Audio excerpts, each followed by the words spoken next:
जी। यहाँ जो पोस्टर लगा है उस पोस्टर पे आपका चेहरा है, बाकियों का तो नहीं है। क्या इससे कुछ अलग संदेश देने की कोशिश है या फिर इस पे आपकी क्या प्रतिक्रिया है वो बताइए? क्योंकि एक सवाल उपज रहा है। हम लोग विरोध इसलिए कर रहे हैं कि आप पीटी मेंस के नाम पे बहाली को लटकाना चाहते हैं, पंचवर्षीय योजना बनाना चाहते हैं, इसलिए विरोध कर रहे हैं क्योंकि इनकी नीयत में खोट है। 32,000 पदों को लेकर जब चर्चाएं आई उससे पहले आप लोगों से कोई बातचीत हुई थी कि आप लोगों की क्या मांग है, उन मांगों को रखा जाएगा नहीं रखा जाएगा? आप जैसा कह रहे हैं कि सिर्फ एक एग्ज़ाम हो, अगर एग्ज़ाम बढ़ा के पीटी मेंस करके अच्छे अभ्यर्थियों के चयन को लेकर वो लोग जो सोच रहे हैं, अच्छे टीचर बहाली को सोच रहे हैं, तो आप लोग इसमें क्यों अड़ंगा डाल रहे हैं? शिक्षा मंत्री से आप लोगों की कह लें या आपकी कह लें, कोई ठसक चल रहा है, आपसी कुछ चल रहा है क्या? नहीं, देखिए हमारा क्यों आपसी कुछ चलेगा। बीच में बयान आया था शिक्षा मंत्री जी का कि एक छात्र नेता धमका रहे हैं, तो क्या था वो मसला? नहीं, वो बोल रहे थे हमको ठीक से जानते नहीं है। नमस्कार दोस्तों, गर्दनीबाग के धरना स्थल पर है। टीआरई 4 को लेकर अभ्यर्थी अपने अपने मांग को लेकर यहाँ पर धरनारत है और चूंकि सरकार की ओर से बहाली की प्रक्रिया को लेकर लगभग 32,388 पद के लिए तो बहाली निकाल दिया है। अब क्या मांग है सर आप लोगों की? बहाली निकाल दिया लेकिन जो डिमांड पहले से थी उसको पूरा नहीं किया गया और सभी सब्जेक्ट में सीट भी नहीं है। कुछ सब्जेक्ट ऐसे हैं, विषय हैं जिसमें शून्य है, कुछ सीट ही नहीं है, किसी में 2 है, किसी में 10 है, किसी में 47 है। तो इस बहाली का क्या मतलब? कंप्यूटर साइंस में बहुत कम सीट है, उनमें रिक्तियाँ हैं क्या? 26,000 तो घोषणा करके गए थे ये सुनील कुमार जी, पूर्व शिक्षा मंत्री, उस समय जो शिक्षा मंत्री थे, विधानसभा में बोले थे 26,000 कंप्यूटर शिक्षक की वैकेंसी हम देंगे। उसके बाद आपको म्यूजिक का, डांसिंग का, मैथिली का, ज्योग्राफी का, सब में सीट ही नहीं है। म्यूजिक का सिर्फ 2 सीट दिया 9th में, तो इस बहाली का क्या मतलब हुआ? और अभ्यर्थी मांग कर रहे हैं सिर्फ एक परीक्षा हो पहले की तरह। आपको पैटर्न चेंज करना है, आपको कोई बड़ा बदलाव लाना है तो आप टीआरई 5 से कीजिए, हम लोग स्वागत करेंगे। लेकिन अभी देरी मत कीजिए पीटी मेंस के नाम पर, ये नहीं चलेगा। और निगेटिव मार्किंग नहीं हो, उम्र सीमा में छूट मिले और जितने भी रिक्त पद है उन सभी सीटों के लिए। आप जैसा कह रहे हैं कि सिर्फ एक एग्ज़ाम हो, अगर एग्ज़ाम बढ़ा के पीटी मेंस करके अच्छे अभ्यर्थियों के चयन को लेकर वो लोग जो सोच रहे हैं, अच्छे टीचर बहाली को सोच रहे हैं, तो आप लोग इसमें क्यों अड़ंगा डाल रहे हैं? इसमें हम लोग को हाँ कोई अड़ंगा डाला नहीं है। हम तो कह रहे हैं कि 10 महीने बाद आप टीआरई 5 का निकालिएगा, तो आप टीआरई 5 से कर दीजिए, पीटी मेंस कोई दिक्कत नहीं है। और पीटी मेंस करने से अगर योग्य शिक्षक आ रहे हैं तो टीआरई 1 to 3 से जितने शिक्षक 2.5 लाख बहाल हुए, तो इसका मतलब वो सभी अयोग्य हैं। अयोग्य है इसका मतलब। शिक्षा मंत्री कोई एग्जाम देकर नहीं शिक्षा मंत्री बने तो वो कैसे योग्य हो जाएंगे?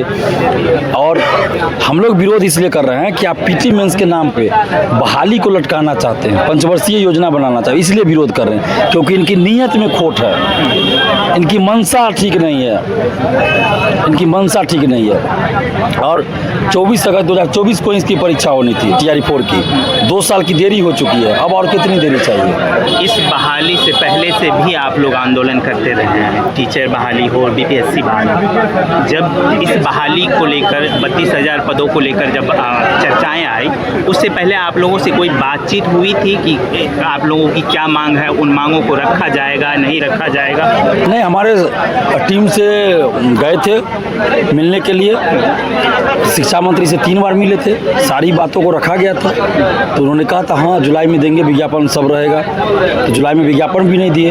अब जब हम लोग धरना पे बैठे तो विज्ञापन आया और उसमें ये बातें नहीं थी। अभी कोई बातचीत चल रही है सरकार के स्तर से? अभी कोई भी बातचीत नहीं हो रही है सरकार के स्तर से, कोई बातचीत करने के लिए नहीं आ रहा। सर एक अलग सा सवाल ले लेते हैं, शिक्षा मंत्री से आप लोगों की कह लें या आपकी कह लें, कोई ठसक चल रहा है, आपसी कुछ चल रहा है क्या? नहीं, देखिए हमारा क्यों आपसी कुछ चलेगा। बीच में बयान आया था शिक्षा मंत्री जी का कि एक छात्र नेता धमका रहे हैं, तो क्या था वो मसला? नहीं, वो बोल रहे थे हमको ठीक से जानते नहीं है। अच्छा। वो बोल रहे थे, तो अब क्या कहा जाए। शिक्षा मंत्री है, उनको चाहिए अपने पद की गरिमा का ख्याल रखें। हम तो एक सीधा साधा आदमी, साधारण आदमी, अकेला चलने वाला।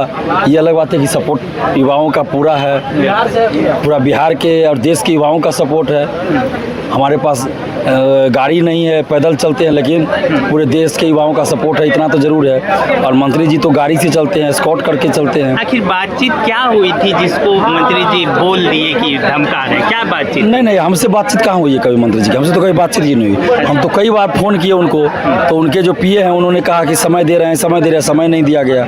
आज दे रहे हैं, कल दे रहे हैं, करते करते समय ही नहीं दिया गया। रिश्ते अभी ठीक हैं? रिश्ता ठीक है, गड़बड़ क्या होगा जब उनसे हमारी कोई बातचीत ही नहीं हुई है। हम छात्रों के लिए लड़ रहे हैं, वो बीजेपी के नेता है, तो कहीं कोई मतलब मामला ही नहीं है। अब वो मंत्री है, शिक्षा मंत्री, तो हम लोग उनसे मांग करेंगे शिक्षा विभाग से संबंधित, बस इतना ही संबंध है। जी सर, आखिरी सवाल एक लेते हैं, थोड़ा सा उस पर हो सकता है आपको बुरा लगे, अच्छा नहीं, बुरा नहीं लगेगा पूछिए। यहाँ जो पोस्टर लगा है उस पोस्टर पे आपका चेहरा है, बाकियों का तो नहीं है। क्या इससे कुछ अलग संदेश देने की कोशिश है या फिर इस पे आपकी क्या प्रतिक्रिया है वो बताइए? नहीं, ये क्योंकि एक सवाल उपज रहा है बाहर में। आप देखिए, यहाँ पे छात्र न्याय सत्याग्रह है, बगल में बिहार लाइब्रेरियन महाआंदोलन आगाज करके बना, उसमें मेरा फोटो लगा दिए।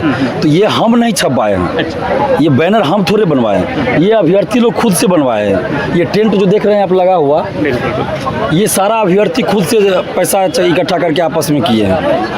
हम सिर्फ उनके कहने पे आंदोलन का आह्वान किए हैं, हम उनका नेतृत्व कर रहे हैं, ये सही बात है। यानी ये पोस्टर्स किसी विशेष अर्थ में नहीं है? नहीं, कोई विषय, बस इन लोग का प्यार है कि इन लोगों के लिए हम लड़ रहे हैं, 11 साल से लड़ रहे हैं, तो इन लोगों ने हमारा फोटो लगा दिया है, इसमें कोई बड़ी बात नहीं है। चलिए, शुक्रिया सर, आप हमसे बात किए। तो आपने सुना अभ्यर्थियों के मांग को लेकर दिलीप कुमार जी किस तरह से हमेशा से सजग रहे हैं और अब भी सजग हैं और उनकी मांगों को मजबूती से रखते हैं। उनकी बातें सुनी आपने, क्या मांग है और कैसे वो लड़ रहे हैं। तो ये बातचीत अगर अच्छी लगे तो लाइक कीजिए, शेयर कीजिए, सब्सक्राइब कीजिए। बहुत शुक्रिया, बहुत धन्यवाद।